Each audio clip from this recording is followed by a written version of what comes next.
China. Continuing on from Singapore, Christina Thomas and Yatsin Ran. Opening government.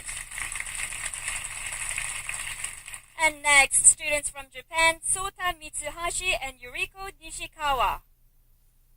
Position, closing opposition. National pride and our sense. I do first of all your our policy. That is a national pride. Also national. Because more China also humanitarian has really like give up sacrifice their own national benefits. Like you don't get it out of the question. Are we that bad enough?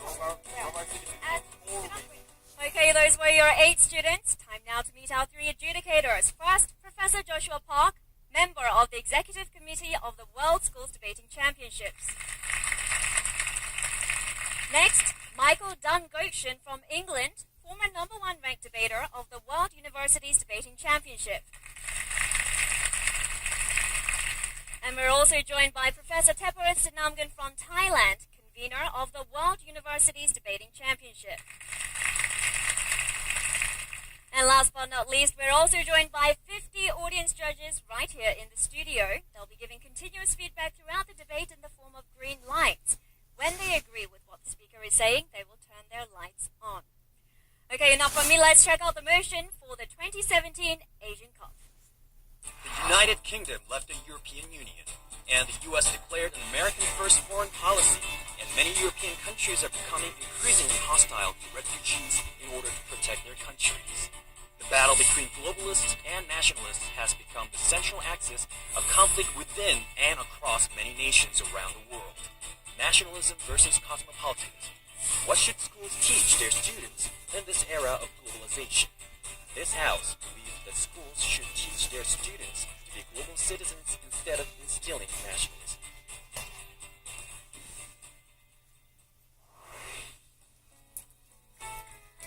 The students are given only 30 minutes to prepare for their speeches, and that fierce debate is about to begin.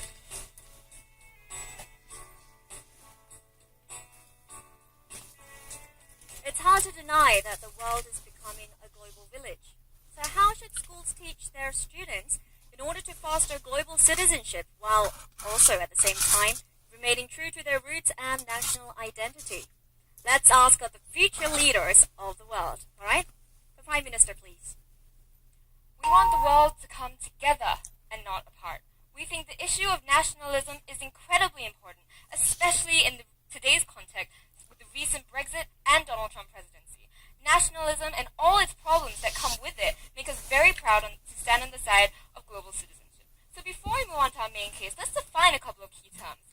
Firstly, by global citizenship, we're talking about the idea of one's identity transcending geography or your political boundaries. We think that the responsibilities and rights of one are in fact derived from this broader idea that you are all humans and we are all part of humanity. So what exactly does it mean by nationalism? It simply means that above all else, you identify yourself as a citizen of a certain country. But let's make something very clear. In order to be a nationalist, it doesn't mean that you don't have national pride. That is to say that on our side of the house, we can still feel proud to be Singaporeans and also still be a global citizen. Nationalism is exclusive in that if we were to be nationalism, we would feel proud to only be Singaporeans. So it's not fair for opposition to tell us today that we can't have national pride on our side of the house. So let's move on to our policy for today then. We think that schools should focus more on teaching to be a global citizen rather than to be nationalism. The motion itself already assumes that nationalism is being taught in schools, rather we're just going to use that existing infrastructure to instead teach that we should just all be considered humans as opposed to be considered a citizen of the country. So let's move on to our setup then. Why exactly is this idea of a globalized world so rampant? We've given you 3 examples. Firstly, on the idea of modern information, the idea that knowledge is very, very easily accessible and far more than before when you were just confined into your own geographical country. Second of all, we give you the idea of communications. We think that with social media being prevalent, when Donald Trump tweets, everybody knows about it. Lastly, we want to talk to you about transport, with how easy it is for a bunch of different countries to come and meet together at the same place. We think this means that globalization is an inevitable force, and the only way to deal with that is to become a global citizen. Second of all, why exactly is education important in this debate then? We think it's because it actually allows the next generation to continue to develop, and in fact, this next generation, us as youth, means that we can influence social change in becoming civil servants or even just voting for the next politician that we want. So moving on to our case for today, we have a couple of points. First of all, I'll be talking to you about solving world problems, and second of all, I'll be talking to you about xenophobia. So moving on to my first point then, this idea about solving world problems. We think that a lot of the problems that currently plague society are no longer confined to national boundaries. For example, pollution, for example, terrorism. So we have two effects of this. We think being taught to be a global citizen above all else has two effects. In that firstly, as an individual, I no longer have the not in my backyard mentality. That is to mean that even if I'm not affected directly by this, I also see perhaps that as a Singaporean, I see that terrorism affects the Middle East, and I will feel that this is also my responsibility, and I'll be a lot less inward looking towards world issues and world problems.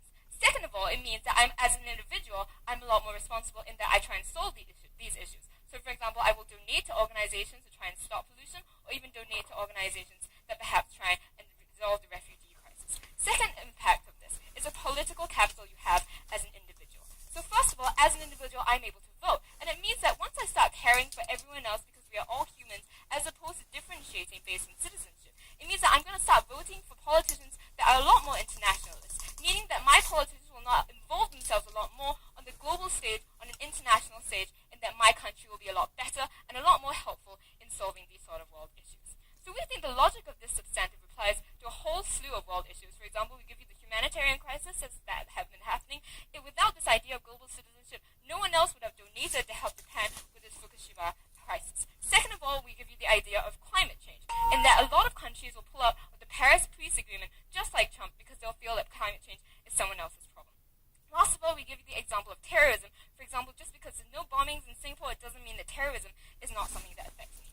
On to my second point, the idea of xenophobia then. We think nationalism only allows you to see yourself as a citizen, which means that I'm going to start ostracizing other people who are not citizens. That means that, for example, if I'm Singaporean and I see someone who is perhaps a permanent resident or an immigrant in my country, I'm going to start othering them and I'm going to start ostracizing them simply because I was taught that above all else I must be Singaporean above being a humanitarian. We think we've seen this already, for example, in America with the whole sentiment that Mexicans are not part of America and that illegal immigrants or immigrants on a whole are a very, very big problem in America. We think this is something that's very, very bad because it allows xenophobia to continue and it allows people to continue to be very, very mean and harmful towards people that they don't necessarily consider citizens.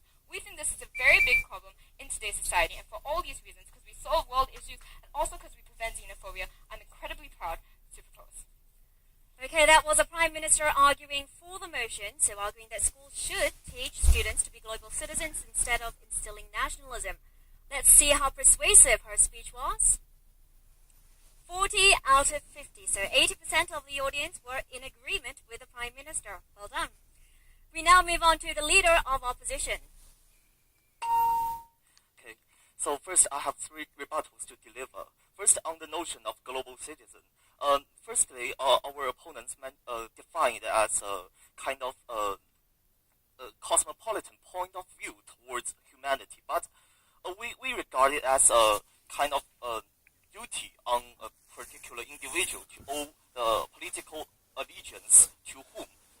In this case, we owe the political allegiance to our country, to our own nation, to our Chinese government and to our Singaporean government, not to a broad, vague concept of humanity. Because we don't know what humanity is, we can clearly define what a nation is, and we can trace it back to our history and to our culture, to our common language. And secondly, on their arguments, on their materialistic conception of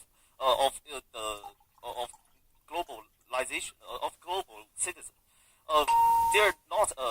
It's not an inevitable force because look at the forces behind the global citizen. They're behind Brexit, behind the election of Donald Trump. They're the forces of poverty. They're forces of social injustice. They're forces of international trade, and we believe that those are the forces that are driving the promotion of the notion of the global citizen.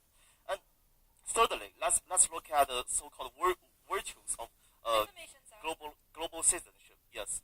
So on your side of the house, because you believe in a nationalistic agenda, Justin Trudeau, Angela Merkel, they wouldn't accept any refugees into their home country. I'm not denying refugees, and I'm not treating refugees as something that we should throw between different nations, and no one will accept. But we do provide a solution with the refugee crisis. But we should also allow the freedom of each nation. It means whether to take refugees